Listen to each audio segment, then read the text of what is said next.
நாம் தமிழர் கட்சியினுடைய மாநில நிர்வாகிகளுக்கு என்ஐஏ என்று அழைக்கப்படும் தேசிய புலனாய்வு முகமை விசாரணைக்கு வருமாறு அழைப்பாணை கொடுத்திருந்தது.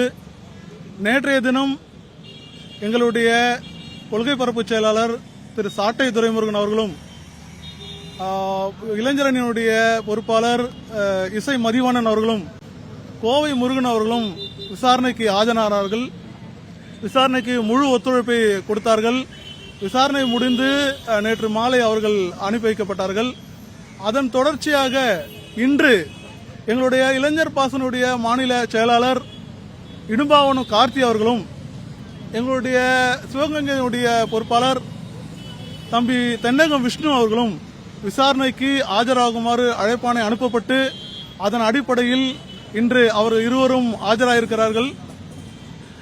அந்த இருவருக்குமே நேற்று நான் குறிப்பிட்டது போல சாட்சிகளை விசாரிக்கக்கூடிய பிரிவான செக்ஷன் 160 சிஆர்பிசி பிரிவின் கீழ் ஓமலூர் வழக்கை, அதாவது ஓமலூரிலே கூகுள் செயலியை பார்த்து நாங்கள் துப்பாக்கி தயாரிக்க முயற்சித்தோம் என்று 2 நபர்கள் 2 வருடங்களுக்கு முன்பு கைது செய்யப்பட்டு அந்த குற்றச்சாட்டின் அடிப்படையில் கைது செய்யப்பட்டு அவர்கள் பிணையிலும் வெளியே வந்துவிட்டார்கள்.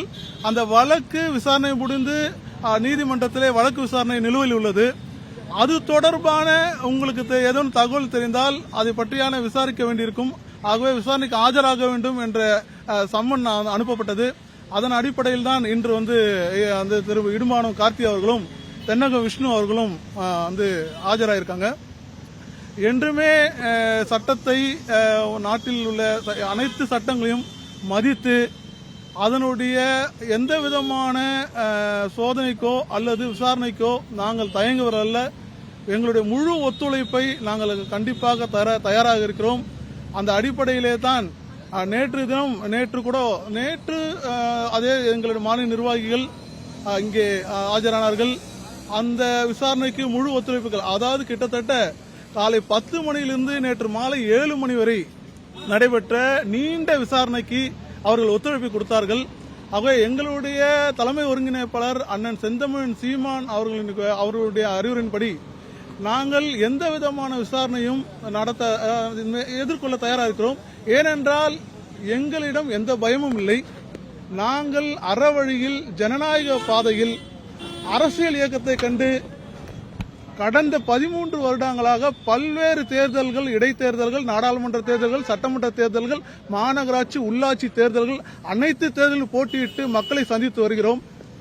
இந்த வரும் நாடாளுமன்ற தேர்தலில் எங்களுடைய செயல்பாடுகளை முடக்க வேண்டும் என்ற ஒரே ஒரு காரணத்துக்காக இம்மாதிரியான வழக்குகள், விசாரணைகள் என தொடரப்படுகிறது. எதையும் நாங்கள் எதிர்கொள்வோம். எங்கள் மீது திட்டமிட்டு அவதூறாக பரப்பப்படும் செய்திகள், அதாவது பல்வேறு கோடிக்கணக்கான பணங்கள் வந்ததாகவும், அதன் பிறகு ஒரு தனிநபர் இல்ல ஒரு குழுவினர் கட்சியை பிளக்க முயற்சி அப்படின்னு போன்ற தவறான திட்டமிட்ட பொய் செய்திகள் பரப்பப்பட்டாலும் அதை எந்த விதத்திலும் எங்களை பாதிக்காது. மிக நேர்த்தியான எங்கள் அரசியல் பயணம் தொடரும். வரும் நாடாளுமன்ற தேர்தலிலே நாங்கள் பெரும் எழுச்சியோடு பணியாற்றுவோம், வெற்றி பெறுவோம்.